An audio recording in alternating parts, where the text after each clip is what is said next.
함께 읽을 본문의 내용은 사사기 10장에서 12장까지의 내용이 될 예정입니다. 10장 내용 우리가 읽은 것처럼 소사사로 알려진 돌라와 야일의 이야기가 아비멜렉 뒤에 이어졌다라고 언급되고 있습니다.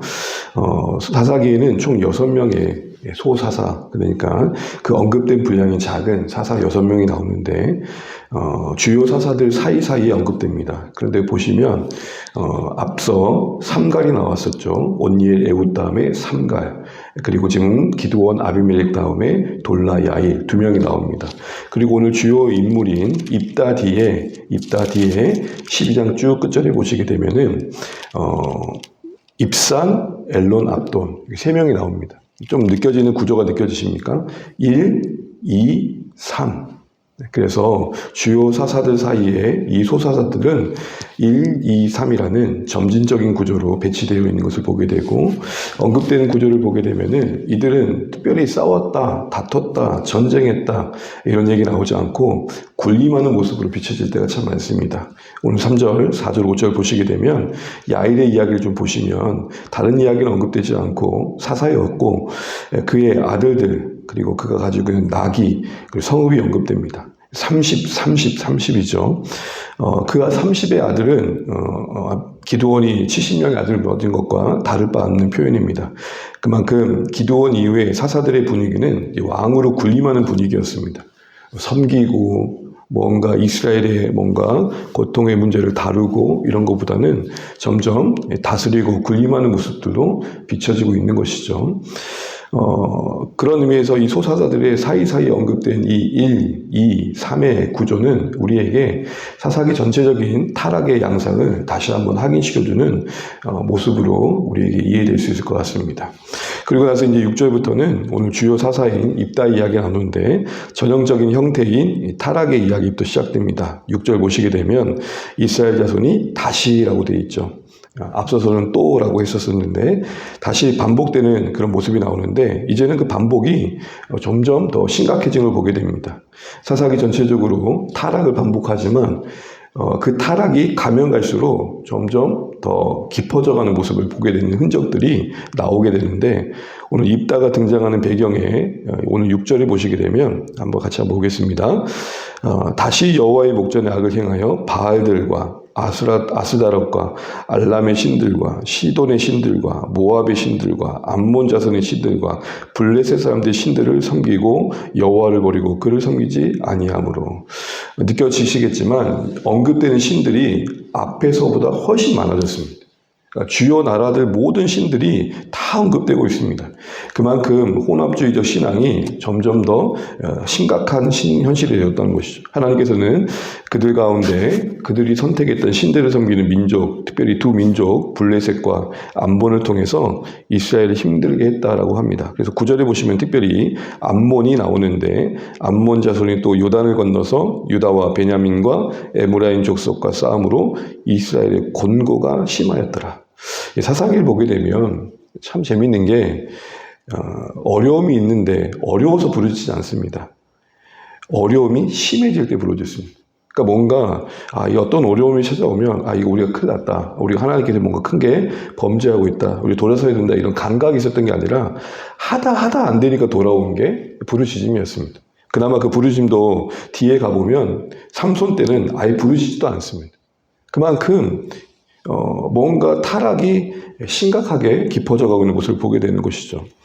그러면서 10절에 보시게 되면은 이스라엘이 부르짖는데 이렇게 부르짖습니다. 같이 한번 읽어볼게요. 이스라엘 자손이 여호와께 부르짖어 이르되 우리가 우리 하나님을 버리고 바알들을 섬김으로 주께 범죄하였나이다 하니.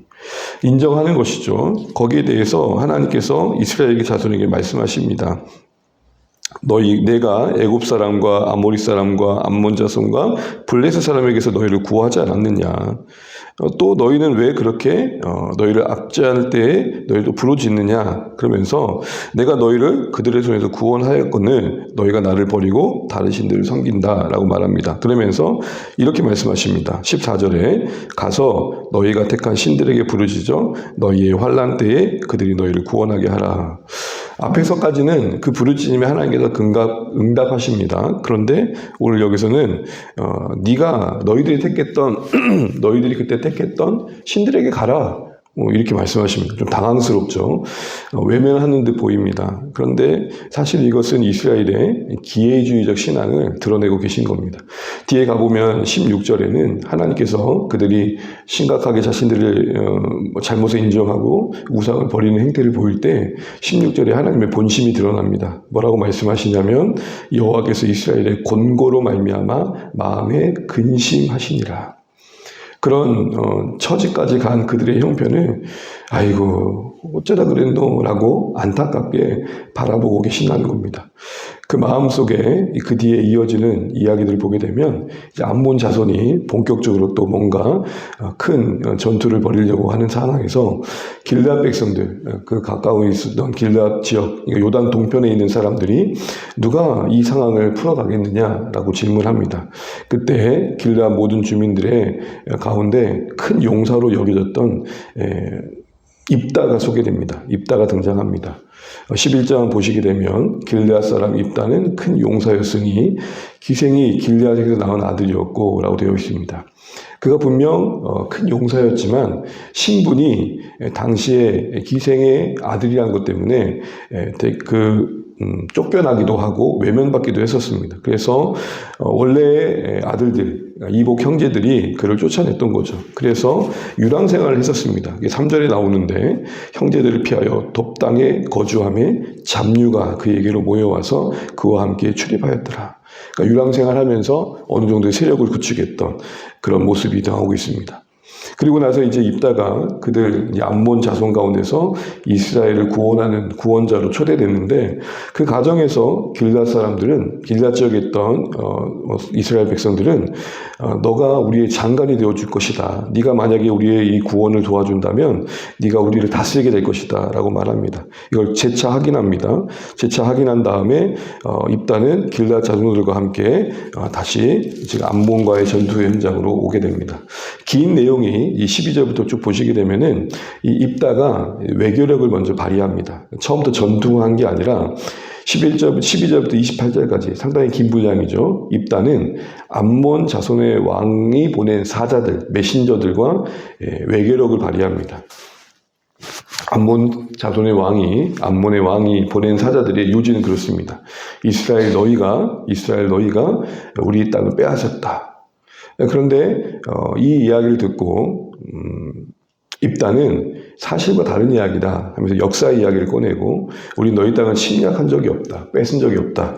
라고 이야기를 하고 그리고 이렇게까지 언급합니다. 너희도 너희들이 신이 섬기는 신이 허락한 땅을 취하지 않느냐. 우리도 하나님이 주신 땅을 취한 것이다. 이런 논리를 핍니다.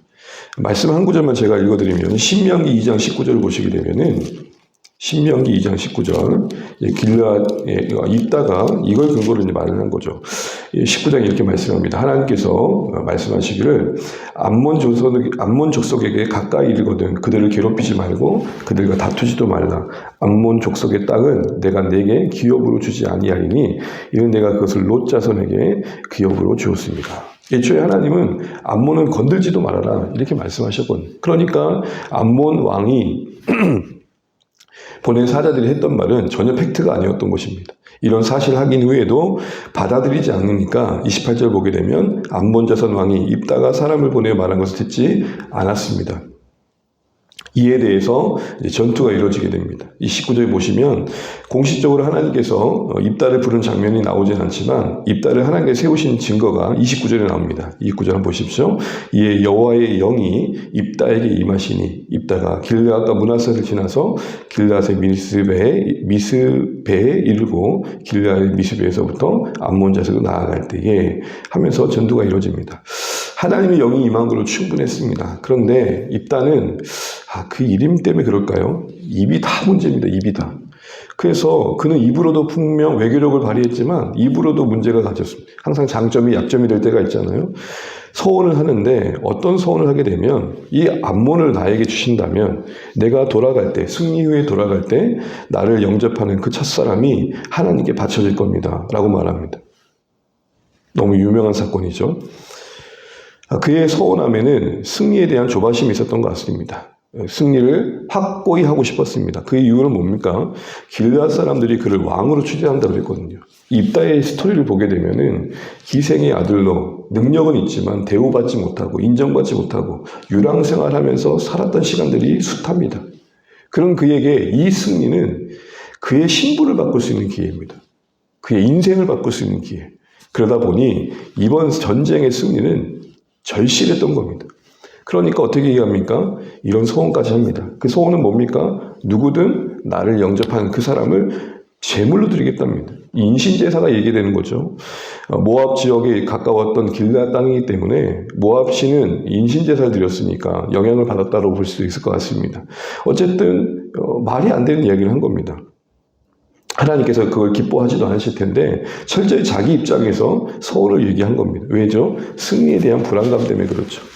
어쨌든 하나님께서는 입다를 보시고 승리를 주신 게 아니라 이스라엘 형편을 궁일이 이겨서 승리를 주십니다. 그런데 떡하니 승리하고 돌아갔을 때 누가 제일 먼저 맞이합니까?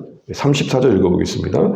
입다가 미스바에 있는 자기 집에 이를 때에 보라 그의 딸이 소고를 잡고 춤추며 나와서 영접하니 이는 그의 문왕 동료라. 성경은 그에게 딱 자녀 한 명이 있었는데 외동딸, 그 딸이 하나가 있었다고 얘기하고 있고 마침 그 딸이 자기 입다를 맞이하러 왔다는 겁니다.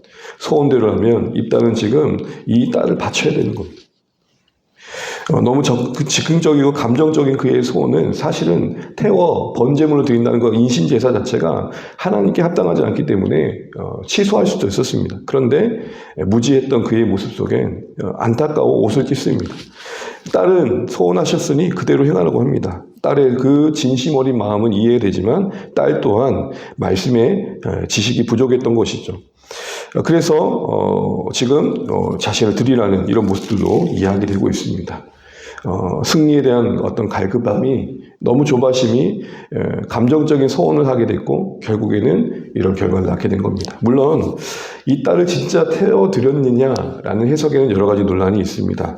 두 가지 큰 해석이 있는데 진짜 태워드렸다는 이야기도 있고 오늘 39절 보시게 되면 아버지 저에게 2달의 시간을 주십시오 라고 이야기하면서 하는 이야기가 이렇습니다. 2달 만에 그의 아버지에게 돌아온지라 그는 자기가 소원한 대로 딸에게 행하니 딸이 남자를 알지 못하였더라 이렇게 되어 있습니다. 이걸 보게 되면 바쳤다는 개념이 실제적으로 태워드렸다는 개념이 아니라 이 이후에 평생 결혼하지 않는 자로 남겨두었다 이렇게 해석하기도 합니다. 어쨌든 뭘 선택을 하든 간에 입다의 입장에서는 너무 성급했고 그리고 그 중심에 보게 되면 하나님의 영으로 충만한 싸움이었을 텐데 그의 서운함으로 승리를 더 확고히 하고자 했던 그 어떤 개인의 어떤 성급한 서운의 문제가 언급되고 있는 것이죠. 우리도 살아가다 보면 분별이 필요할 때가 있는데 너무 성급하게 감정적으로 약속을 할 때가 있는데 그걸 주의해야겠다는 겁니다. 그 뒤에 이제 12장에 보시게 되면은 이제 어떤 싸움이 또 있냐면 내전이 일어납니다. 아시는 것처럼 기드온 때도 그랬지만 이 에브라임 지파는 되게 요셉의 자손에서 큰 땅을 얻었고 알제백이 유다의 그 가나안의 형편의 중앙 땅을 얻었음에도 불구하고 항상 이렇게 시비를 거는 그런 캐릭터로 나옵니다. 에브라임이 시비를 거는데 1절 읽고 쭉 말씀을 마무리해 보겠습니다. 1절입니다. 에브라임 사람들이 모여 북쪽으로 가서 입다에게 이르되 네가 암몬 자손과 싸우러 건너갈 때에 어찌하여 우리를 불러 너와 함께 가게 하지 아니하였느냐 우리가 반드시 너와 네 집을 불사르리라 하니라. 여러분 에브라임 사람들이 기드온과의 그 관계에서도 우리를 진작 부르지 왜 이제 불러가지고 늦게 참여하게 하느냐 그러지 않았습니까? 지금은 뭐라 그럽니까?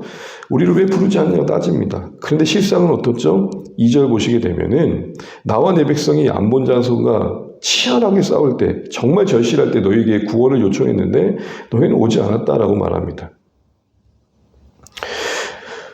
너희가 나를 그들의 손에서 구원하지 아니했다라고 얘기를 하고 있는 거죠. 실상은 도와주지 않았던 겁니다. 근데 이제 와가지고 전쟁이 다 끝난 다음에 뒤늦게 와서 한다는 이야기가 왜 우리 진작 부르지 않았어? 이렇게 얘기하는 거죠. 일이 어려울 때는 가만히 있다가 일이 잘 해결된 뒤에 와가지고 분노를 쏟고 있는 겁니다. 그리고 뭐라고 얘기하냐면 너희들이 행한 행태에 우리가 불을 지를 만큼 우리가 진짜 분노가 가득하다 이렇게까지 얘기하는 겁니다. 여기서부터 이제 큰 내전이 일어나는데 그 유명한 십볼렉이 나오는 겁니다. 에브라임 사람들을 향해서 이 길앗 사람들이 입다가 분을 내고 그들에게 이제 그들을 이제 전쟁을 하게 되는데 요단강을 확보해 가지고 에브라임 사람들이 건너기 전에 이제 이름을 너희 발음을 해보라고 하는 거죠. 그래서 십볼렉 발음해봐 했을 때 에브라임 사람들은 이 십볼렉이 안 되고 십볼렉이 된 것 같습니다. 그 발음이 제대로 되지 않는 사람들을 걸러가지고 죽인 사람이 42,000명이었습니다. 여러분 보시면 알겠지만 이제 사사기는 점점 내전이 많아집니다. 외부의 적과의 싸움이 아니라 서로가 동족 간에 상종하는, 서로 치고받는 이야기들이 점점 많아집니다. 그러면서 이스라엘은 구원은 받지만 점점 더 악한 상황까지 처하는 모습들이 나오게 됩니다. 그 뒤에 입산, 엘론, 압단도 아까 말씀드린 것처럼 소사스들이 언급되고 있습니다. 말씀을 읽겠습니다. 오늘 입다의 이야기를 보면서 그의 처지가, 그의 인생의 이야기가, 서사가 참 안타깝습니다. 그러나 그래서 쓰임받은 그 기회 속에서 또는 그가 이번 기회를 한번 확실히 해가지고 자기 인생에 한번 명예를 회복해보겠다라는 발상 때문에 성급했던 그 서원은 그의 인생에 또 치명적인 아픔이 됩니다. 우리가 하나님 앞에서 이런 모습을 보면서 왜 이런 모습들을 우리에게 소개해주고 계실까라는 생각들을 해보게 됩니다. 잘 살아봐야겠다고 아둥바둥하고 살아가지만 결국에는 우리는 우리 스스로 선택한 것들에 우리에게 해를 끼칠 때가 참 많습니다. 다시 한번 하나님의 은혜가 필요함을 보게 됩니다. 절호의 기회라 여겨진 거 놓치지 않기 위해서 내가 할 수 있는 그 무엇을 최선을 다한다는 것이 너무 앞서가지고 하나님께서 우리에게 주시고자 하는 것들을 때론 놓칠 때가 있고 또 우리가 스스로가 해칠 때가 있다는 것도 생각해 보게 됩니다. 어느 순간이든지 절박한 마음이 이해는 되지만 하나님보다는 앞서지 않아야겠습니다. 우리의 소원함이라는 것조차도 하나님보다 앞서지 않아야겠습니다. 하나님, 제가 이렇게 하려고 하는데 해도 될까요? 라는 물음이 있어야겠죠. 오늘도 사사시대의 이 한 장면을 보면서 그럼에도 불구하고 구원하시는 하나님의 은혜도 보시되 그런 현실 속에서도 여전히 점점 하나님도 멀어지는 그들의 모습 속에서 은혜가 필요하지 않을 때가 없었구나 다시 한번 되새기면서 하나님의 마음을 헤아리시는 또 오늘 하루의 시작 되시기를 간절히 바랍니다. 기도하겠습니다.